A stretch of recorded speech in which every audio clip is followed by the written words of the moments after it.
Today we're going to take a look at our third youth football offensive formation. We've already covered double wing and jumbo, and today we'll take a look at the power I formation. Before we get to the official start of youth football, which is typically right around the end of July or August, we'll go through all 12 of our youth football formations. So let's take a look at power I. For the first time with the formations, as we go from beginning to end, you'll see that we've actually flexed out a receiver. We got the X flexed out to the weak side, and we always warn youth football coaches that's a great thing if your quarterback can take advantage of this, and it can make a defense spread out. But if your quarterback does not have the ability to get the ball out here to a hitch or a go route or a post, a comeback, a curl or whatever, you just need to be careful, because there's nothing that says that the defense needs to actually come out and cover that X. So just keep that in mind. But once again, we do want to give you options that allow you to spread the field out some. So let's take a look at two plays here. We're going to go to the double ISO strong, because what the power I gives you is it gives you punch inside. You still got a tight end edge over here. You've got an open side over here, but you should be okay because you've got three backs to do different things with inside. So just a double ISO look right here.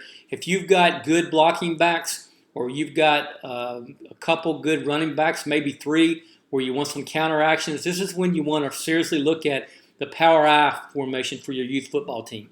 Now, we're showing you this play right here just because it gives you some downhill punch. You've got a hat on a hat, even in a 6-2 right here, and you're going to put your three back on the front side backer and your four back or your full back on the backside backer, and your two back will get the ball and be headed downhill. Now, let's take a look at a couple other different defenses. That's a 6-2.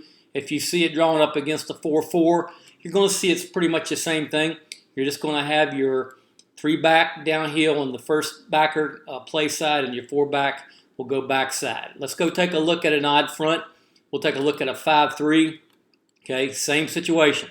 Just keep your rules consistent. Keep your three back on the play side backer. Now your four back is just going to have to track that mic, and your offensive line is going to push back to the backside wheel. So once again, we've got this drawn up against 6 different defenses, and every one of these is flipped, not to mention having coaching points and rules for each one. Now, we want to show you just how what we try to do here is we try to tie in some of the passing game with the running game. And so let's go down here and take a look at what we're calling slide naked weak.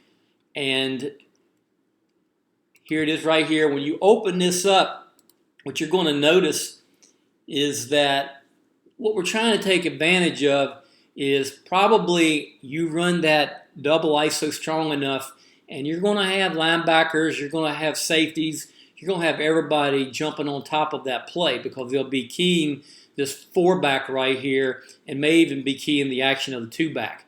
Now, this right here is just what we call a slide naked coming off of that, where your quarterback is going to fake it to the two back, come out to the open side. Your three back now will step play side for one step, enough to hold the linebackers, but then slip underneath the quarterback out here in the flat at 1 yard depth.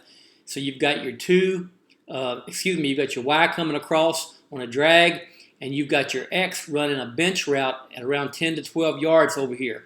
So the quarterback's read, typically the way we would teach it would be get it to the three back in the flat. The next read would be to the X on the corner, sort of a high-low between the 3 and the X, and then you've got your Y coming late.